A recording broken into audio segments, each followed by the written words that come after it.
La mayoría de ustedes nunca van a estar en contacto con un generador eléctrico de cierta magnitud, pero muchas veces va a suceder y de hecho lo único que hace falta es buscar en internet generadores eléctricos para industrias y van a ver la cantidad de generadores que hay de este tipo, por ejemplo, ¿ah? Que son generadores industriales. Hay montones de estos generadores y a veces uno los ve en las calles y dice, ¿para qué servirán estas cosas, estos generadores que son unos pedazos de monstruo que parecen casi como un contenedor chiquito? Algunos son de gas, hay de otro tipo, unos vienen en contenedor, otros vienen en carretón, otros son transportables. Otros se alquilan, como este que está acá, que dice alquiler de generadores. Y decir, ¿para qué tengo que alquilar un generador eléctrico? ¿Por qué alquilaría? Bueno, hay una cantidad de cosas que suceden en la vida cotidiana. Por ejemplo, ¿qué pasa cuando yo tengo una línea de producción nueva? La acaban de instalar y de golpe nos damos cuenta que pusimos un montón de máquinas y la energía que tiene la planta no es la adecuada y necesitamos poner en marcha el funcionamiento esto en forma urgente, nadie lo previó y bueno, contratamos un equipo eléctrico generador que pueda prestarnos esa energía que vamos a consumir hasta tanto Edenor, Edesur o quien sea nos entregue la energía en la puerta de la planta. Terminamos de hacer un edificio nuevo, está terminado y tiene energía de obra y de golpe uno dice, güey, ¿por qué no poner un generador eléctrico mientras me dan la energía definitiva? Porque la verdad no me alcanza con la energía de obra. ¿Qué pasa cuando de golpe se corta la luz, como ha pasado infinidad de veces en todos los gobiernos, y nos cortan la luz durante una semana? Una industria no puede estar con la luz cortada una semana. Así que tenemos montones de grupos propulsores de distintos tipos y de grandes tamaños que son transportables, algunos hasta tienen rueditas como estos, hay de menor y mayor calidad. Y bueno, tienen que ver con esta historia de poder aprovechar y optimizar mi trabajo en una empresa. Yo monté una línea de instalación nueva y me quedé sin energía. Y hasta que descubro que hay energía en el camino, o que esa energía me la van a demorar 2 meses o 3 meses en traerla, bueno, puedo alquilar un grupo electrógeno. Tenemos el generador instalado en la puerta de la fábrica, nos está proveyendo energía eléctrica porque no hay energía eléctrica disponible aún.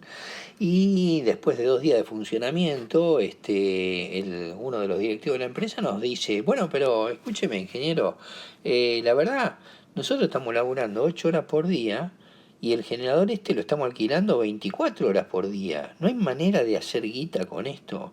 No hay forma de amortizar el costo sideral que tiene este artefacto que está encima. Le tenemos que poner gasoil para que funcione, así que no solamente nos sale más caro porque estamos alquilando este aparato y no tenemos energía, sino que encima tenemos que ponerle gasoil. Es energía cara, no hay forma de amortizarlo. Y la verdad, hace muchos años atrás no se hacía, después se empezó a hacer con algunas restricciones, con algún tipo de subvención. Por ejemplo, creo que en época de Menem, que hubo muchos cortes de luz por distintos motivos energéticos que ya todos conocemos. En aquel entonces se hacía una subvención para las empresas que podían proveer energía eléctrica con un generador propio. ¿A dónde? A la red eléctrica, es decir, ¿y cómo era eso? Y de golpe este generador eléctrico podía estar funcionando y le sobraba energía y esa energía se la podía entregar a la red eléctrica. O bien terminaban de cerrar la fábrica a las 5 de la tarde y de las 5 de la tarde en adelante podía entregar energía a la red. Si esto lo hacían, bueno, había un supervisor, una especie de contrato y le subvencionaban parte del combustible que estaban gastando. Muchos años después, ya en tiempos del amigo Mauricio, la verdad que gracias a la evolución del mundo, del planeta, los tiempos verdes, a la energía eléctrica y compañía, tuvieron la necesidad de instalar paneles solares por un lado y por otro lado tuvieron necesidad de instalar grupos eólicos, que ya lo sabía, pero muy poco y ahora tenemos muchos grupos eólicos, muchos paneles solares, como pasa en cualquier parte del planeta. La verdad que en casi todos lados estas energías alternativas ya llevan un 20% respecto de la red mundial aproximadamente. Había un compromiso de llegar al año 2050 con casi el 30 o 40% de energías alternativas y la Argentina era uno de los pocos países en el planeta planeta que venía muy atrasado en este rubro porque siempre le faltó energía, así que pensar en energías alternativas no tenía mucho sentido cuando nos estaba faltando lo esencial que era el petróleo. Esto pasó en los últimos 50 años como siempre y la verdad que en estos últimos tiempos hemos mejorado respecto de las instalaciones de energías alternativas y faltaba un problema que era cómo hacer para entregar energía eléctrica a la red. Bueno, gracias a esto existe una nueva legislación que permite tener medidores reversibles. El medidor electrónico ahora permite mover las agujas cuando la energía va en un sentido, es decir, cuando por ejemplo Edesur, qué sé yo, me da energía a mí, o al revés, en sentido contrario, cuando yo le entrego energía a Edesur. Y en ese caso, el bicharraco este descuenta, digamos, en un lado cuenta, la flecha va para allá, y para el otro lado descuenta. Ahí, ¿me entendieron? El dibujito fantástico que dice que los numeritos suben o bajan en función de para qué lado va la energía. En definitiva, más allá de las ideologías políticas, más allá de los gobiernos, más allá de nuestra historia, la verdad es que en los últimos 80, 100 años nos ha escaseado la energía eléctrica, pero por problemas nuestros, por falta de distribución eléctrica, prospección petrolera, bueno, no sé si son tantos años, pero 80 o 70 seguro. La verdad es que siempre, en toda esta instancia, prácticamente en todos los gobiernos existió la posibilidad de que uno tenga un generador propio, por eso le puse mío, y esté entregando energía a la red eléctrica. La única ventaja es que ahora cada vez hay más incentivos para que esto ocurra. De hecho, existen plantas, por ejemplo, alguien que tiene un campo y está en el medio de la Patagonia y dice, la verdad que yo tengo una zona donde no puedo cultivar nada, tengo menos ovejas que antes para pastar, pongo un parque solar. Y tengo energía gratis para mí y cuando entrego energía a la red me pagan o por lo menos me descuentan impuestos. Bueno, fantástico. Esto se puede hacer. Para nosotros que vamos a contratar por ahí un servicio de un generador en una fábrica, estamos hablando de los monstruos que vimos hace un rato en las fotos, y la pregunta es, bueno, ¿y cómo se conecta esto a la red? Porque me van a venir a contar, voy a tener que hablar con un técnico, alguien que lo va a conectar y me va a decir, mire, cuando lo conectamos al red, alguien en la red que tenía la secuencia positiva, secuencia negativa, qué sé yo, y uno no entiende nada. Así que por lo menos tengo que tratar de entender de qué se trata esto y cómo es el proceso de funcionamiento, que parece algo simple y no lo es. Bueno, en realidad sí lo es ahora con los dispositivos electrónicos, pero no lo era antes, que era absolutamente manual. Pensémoslo por un minuto. A mí me gusta poner un ejemplo bastante absurdo, que es el siguiente. Imaginemos a la red eléctrica como una cosa gigantesca, porque tengo al Chocón, tengo, qué sé yo, las represas hidroeléctricas que están en el norte, en Salto Grande, Itaipú, tengo centrales nucleares como Atucha 1, 2, 3, etcétera. La verdad que la red es gigantescamente grande, como que, y qué sé yo, gigantescamente grande como si fuera un camión, por ejemplo. Yo lo imagino como un pedazo de camión. Así que imaginemos que tengo un camionazo así, muy grande. Este camión tiene sus ruedas acá, fenómeno. Ahí. Y nosotros tenemos un generador que hemos montado para nuestra fábrica. Este generador es un generador chiquito, la verdad que es como un autito, como si fuera un fitito, un Smart, qué sé yo, alguna porquería por el estilo, hagamos un autito, a ver, así les gusta. De estos, viste que no sabes si van o vienen, porque son iguales para los dos lados, pero chiquitito en definitiva. Y la pregunta es, ¿cómo hago yo para entregar con este autito energía a este camión? Es decir, con este generador a la red eléctrica. Bueno, con este ridículo ejemplo voy a tratar de explicar cómo sería la historia de esto a la hora de que este artefacto tan pequeñito que somos nosotros no pueda entregar potencia a un artefacto tan grande como la red. Entonces la primera cosa es, bueno, supongamos que este bicharraco se acerca y se acerca lo suficiente como para empujar. ¿Qué pasaría? Bueno, podemos imaginar que se desplaza, se acerca, se acerca, se acerca, se acerca y se mete abajo del camión y ya se percha. Porque la verdad es que en realidad deberían tener algo que los iguale en algún punto, que bueno, ustedes lo conocen, lo han visto infinidad de veces. Es el paragolpe. El paragolpe lo que hace es igualar la altura en donde van a juntarse. A ver, repitámoslo. Igualo la altura. ¿Se acuerdan de la altura? La altura estaba relacionada con el potencial, la energía potencial. Así que lo que estamos diciendo es que necesitan la misma diferencia de potencial, es decir, la misma diferencia de potencial en cada fase. Claro, imaginemos que yo estoy generando 220, no sé, 9 volt. Y acá tengo 218. ¿Qué va a pasar? Y nada, que va a haber una transferencia muy brusca de energía desde aquí hasta aquí y mi artefacto no va a funcionar. Algo va a andar mal. Así que tampoco podría estar en 380 volt o en 150, porque si no, no funcionaría. Necesita que efectivamente los dos estén a la misma tensión. Bueno, si no están los dos sometidos a la misma diferencia de potencial, en el momento en que yo los conecte para poder empujar a la red eléctrica y entregar la energía, en ese momento algo malo va a pasar. Lo mismo que con el autito, se va a meter abajo del camión, es decir, o se va a hacer bolsa el motor, cuando digo se va a hacer bolsa, digo se va a obtener una sobretensión en bornes, se va a frenar de golpe, algo raro va a pasar, es decir, la corriente que iba en un sentido va a ir de golpe hacia el otro sentido y las solicitaciones mecánicas y eléctricas de esto pueden ser perjudiciales para la vida del motor o de la vida de los generadores. Aunque parezca obvio, la otra cosa es que vaya en el mismo sentido. Imagínense que si fuera en sentido opuesto, en el momento de conectarse, algo muy malo va a suceder.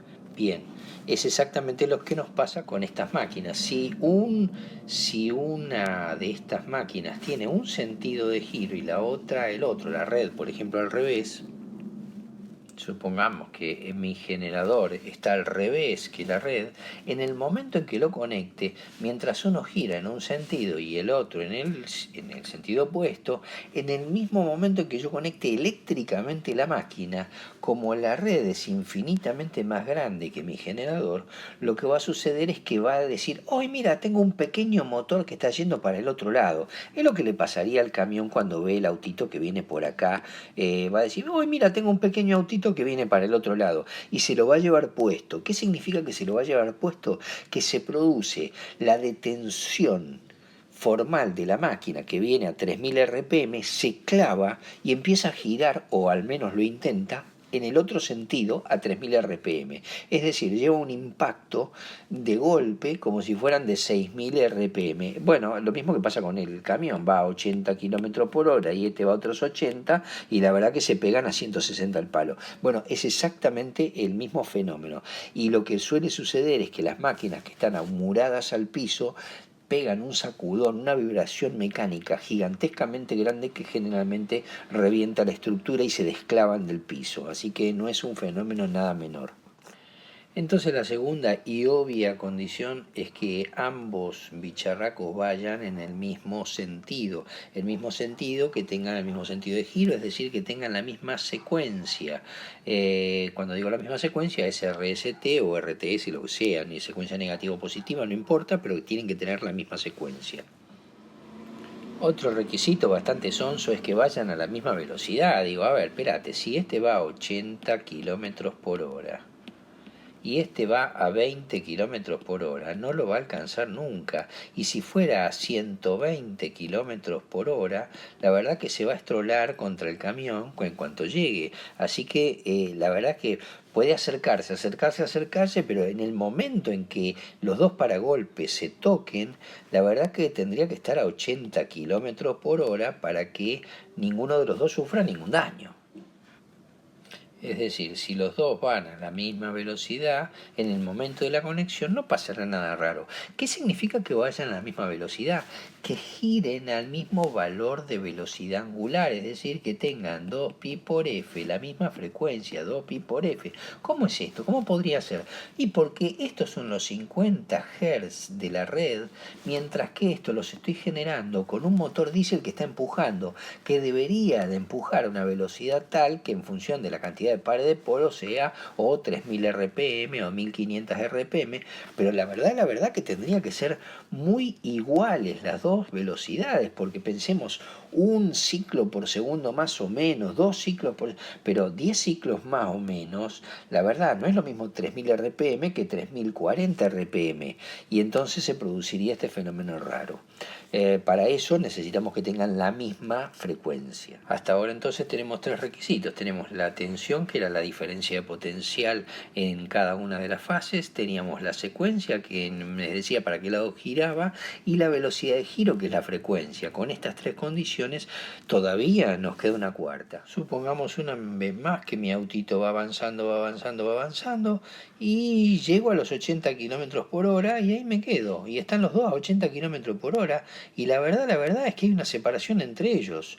O decido parar a los 80 kilómetros por hora, pero en esta posición. Bueno, cualquiera de las dos, hay una distancia entre los vehículos que debe ser respetada. Digo, a ver, desde aquí hasta aquí hay una distancia que tiene que ser, en este caso, cero. ¿Eso qué es? Eso es el desfasaje que hay entre ambos vehículos. Si el desfasaje es grande, bueno, claramente no lo voy a poder empujar. Y si el desfasaje es negativo, es porque ya me pasé y me incrusté en el vehículo. Así que la verdad que tiene que tener fase cero. Es decir, el ángulo que haya, que exista entre cada una de estas diferencias de potenciales debe ser cero. ¿De qué estoy hablando?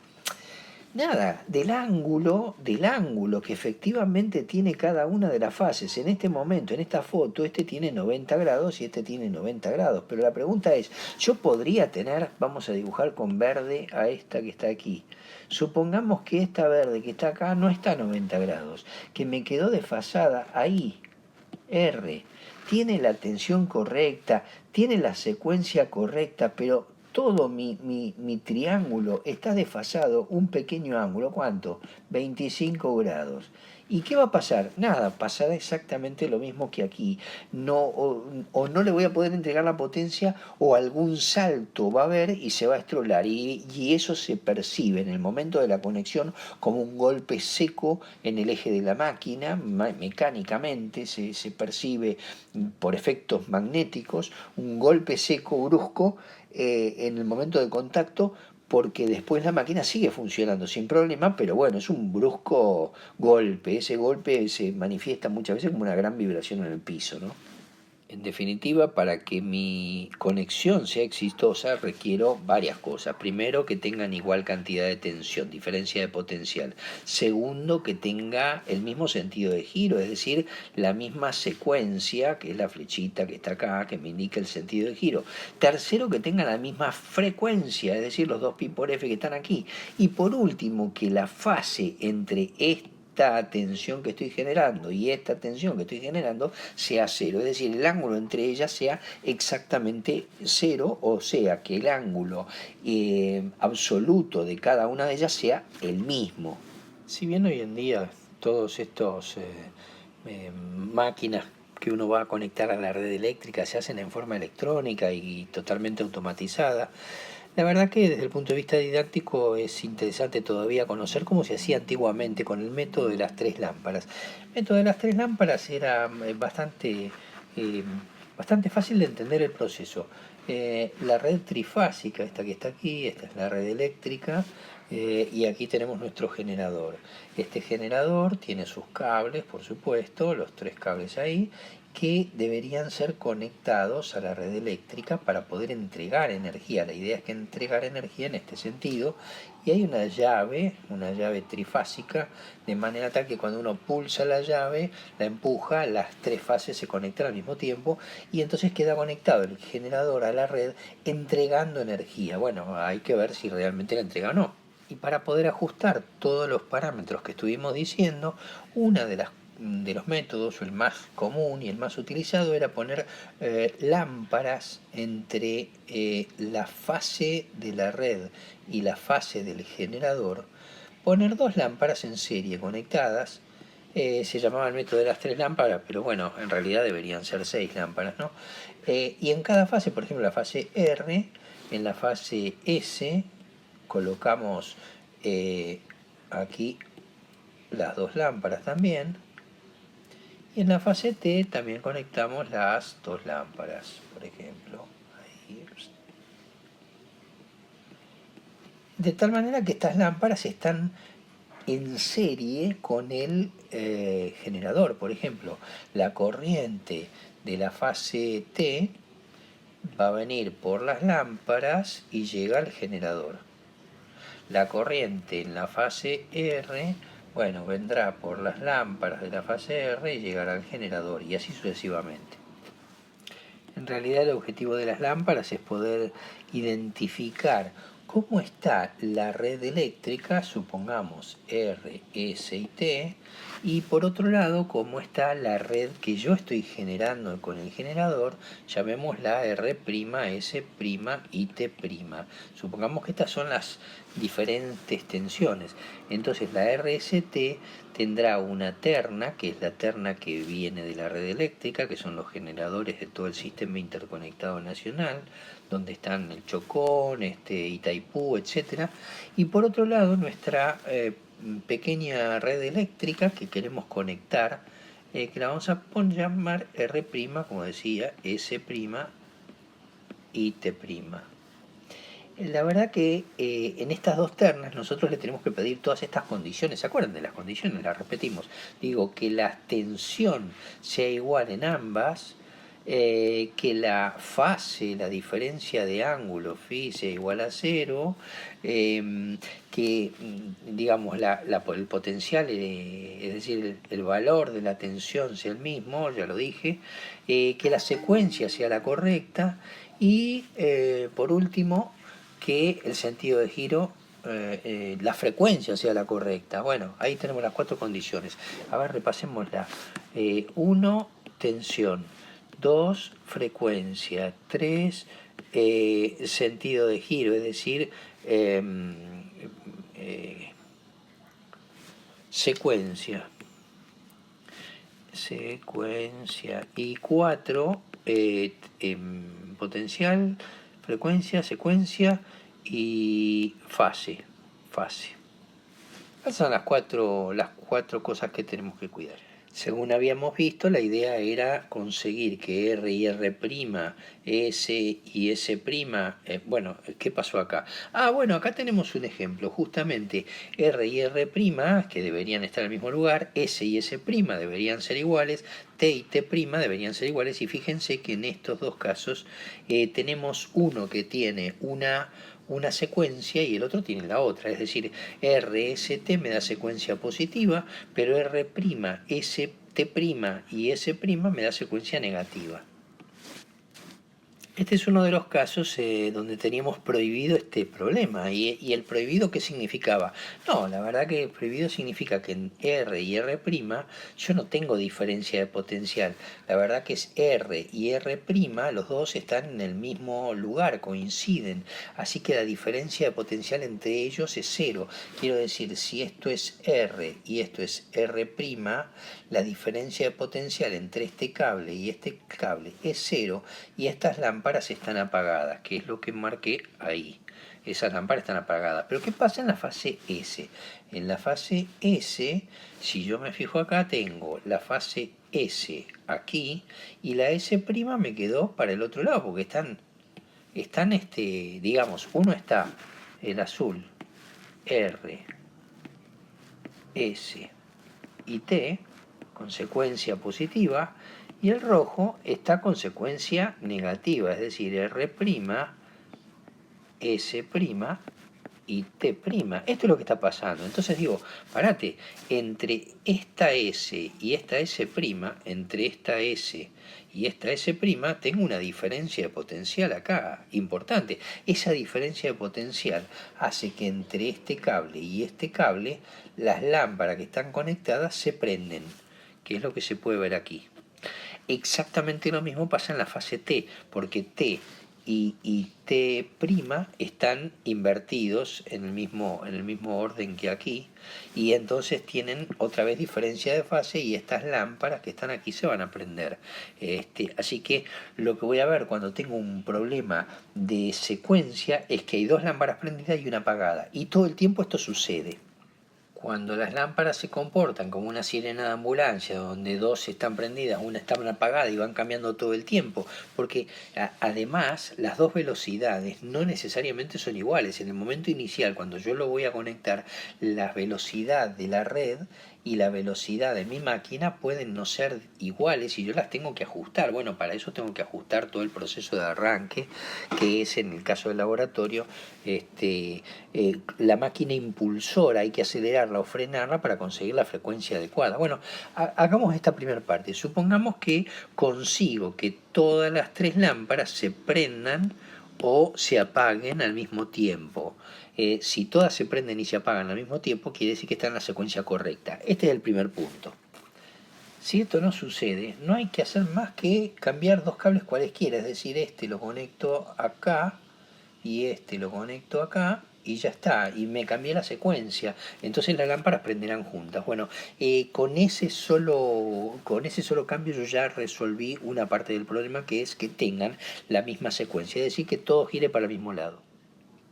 Una vez que las lámparas están como tienen que estar, la verdad que lo más probable es que yo vea algo así, por ejemplo. Que las lámparas se prenden y se apagan todo el tiempo. El que se prendan y se apagan tiene que ver con algo muy fácil. Y es que la terna de la red va a una velocidad angular omega y la terna mía va a una velocidad angular diferente, que es omega prima, y no van exactamente iguales.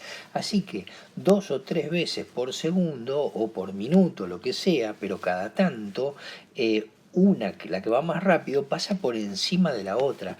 Cada vez que se juntan los dos R con R prima, en ese momento la diferencia de potencial será cero, pero después no, después habrá diferencia de potencial y se prenderán. Y como todas tienen la misma secuencia, todas las lámparas harán lo mismo juntas al mismo tiempo. El fenómeno persiste hasta que consigo hacer que este delta U sea igual a cero, es decir, que la terna que está en R, S y T se ponga exactamente a la misma velocidad que la terna que está en R', S' y T'. Cuando consigo esto, es decir, la diferencia de tensión es cero, las lámparas entonces se apagarán. Eso se consigue ajustando la velocidad de la máquina, es decir, el eje de la máquina yo lo debo hacer girar a una velocidad omega, y la verdad que si yo acelero o freno, por ejemplo, si tengo un grupo diésel eléctrico o si abro más las compuertas del chocón o lo que fuere, la verdad que ajustando la velocidad angular de este impulsor consigo modificar la frecuencia de la R', que es mi máquina. A medida que la máquina se va ajustando y me voy acercando a la velocidad, el parpadeo se va haciendo cada vez más suave hasta que en algún momento el parpadeo se detiene.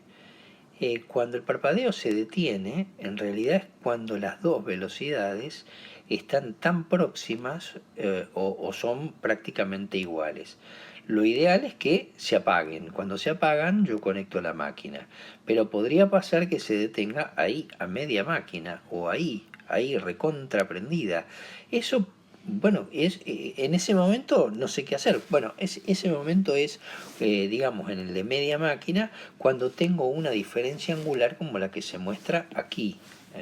Y máquina completa, es decir, cuando las luces están completamente prendidas, es cuando el ángulo en vez de ser así unos pocos grados, se comporta con 90 grados. No, la diferencia potencial máxima es cuando está a 180 grados. Es decir, cuando R y R' están completamente opuestos. En este caso tengo 220 por acá y tengo otros 220 por acá. Así que la verdad que la diferencia de potencial cuando están completamente opuestos es de 440 volts. Ese es el origen de la doble lámpara, dos lámparas en serie, porque cada lámpara va a soportar 220 volts, y si no le pongo dos lámparas, bueno, se van a quemar cuando suceda esto.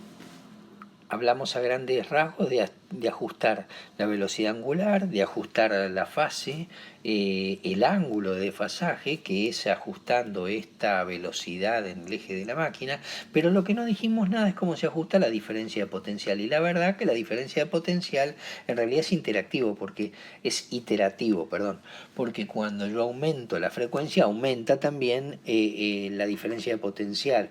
Así que hay que ir jugando, pero el fenómeno que más impacta en la diferencia de potencial, en la tensión de fase, aquí va a ser la corriente de excitación. Así que durante todo este tiempo yo tengo que ir ajustando la velocidad de la máquina impulsora y la corriente de excitación para obtener estos cuatro parámetros justos y en el momento indicado. ¿Cuál sería el momento indicado? Bueno, cuando las tres lámparas quedan completamente apagadas. La verdad que no sucede todo el tiempo, pero por ahí hay algunos breves instantes, un par de segundos donde quedan apagadas, y en ese momento se baja esta palanca y la máquina queda conectada a la red.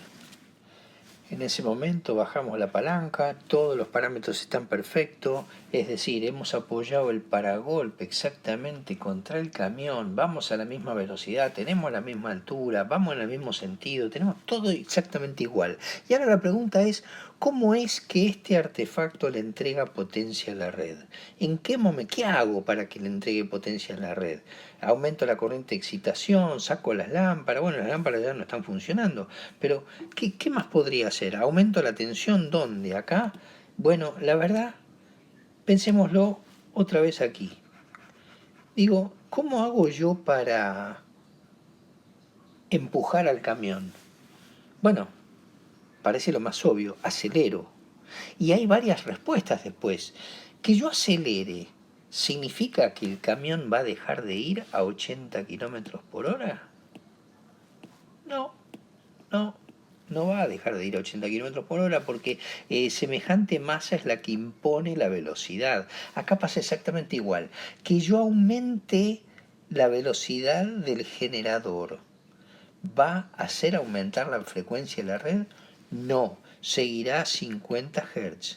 ¿Y si yo tengo un grupo electrógeno acá y acelero el motor diésel que empuja este eje para que vaya más rápido, voy a sentir un ruido fantástico, impresionante, que está haciendo una fuerza bárbara, pero la verdad que va a seguir funcionando a las mismas RPM, es decir, va a seguir funcionando a 50 Hz. De la misma manera que el auto, por más que esté bufando, va a seguir andando a los 80 kilómetros por hora que imponga el camión.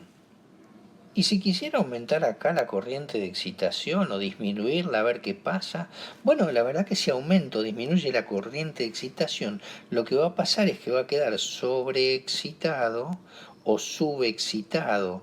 Es decir, dicho en otros términos, la corriente va a ir retrasada o adelantada respecto de la tensión, pero la verdad es que la diferencia potencial, la tensión en bornes de este generador no va a cambiar y va a estar impuesta por la red. Eh, Así que no va a pasar más que eso. Y entonces, ¿cómo es que yo me doy cuenta de que entrego potencia? En el caso de nuestra práctica, cuando leamos los batímetros que conectamos en este circuito, vamos a ver que la potencia está siendo entregada a la red. La corriente eléctrica va en ese sentido y se le está entregando energía a la red eléctrica.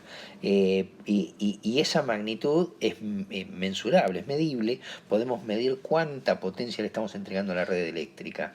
Si no fuese así, en realidad esto funcionaría al revés, como un motor sincrónico y quedaría girando sin entregar potencia, en cuyo caso, si está trabajando como motor sincrónico, iría para el otro lado la potencia.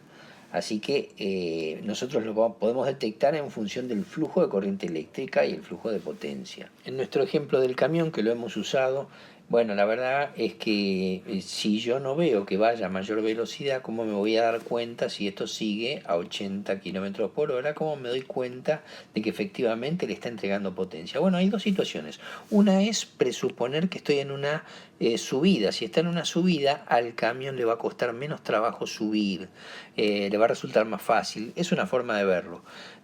La verdad es que al final del recorrido, cuando me fije en el tanque de combustible, el camión va a haber gastado menos combustible, porque gran parte del combustible lo gastó el autito. Bueno, esta es la diferencia. Me voy a dar cuenta en quién puso la energía en el tanque de combustible.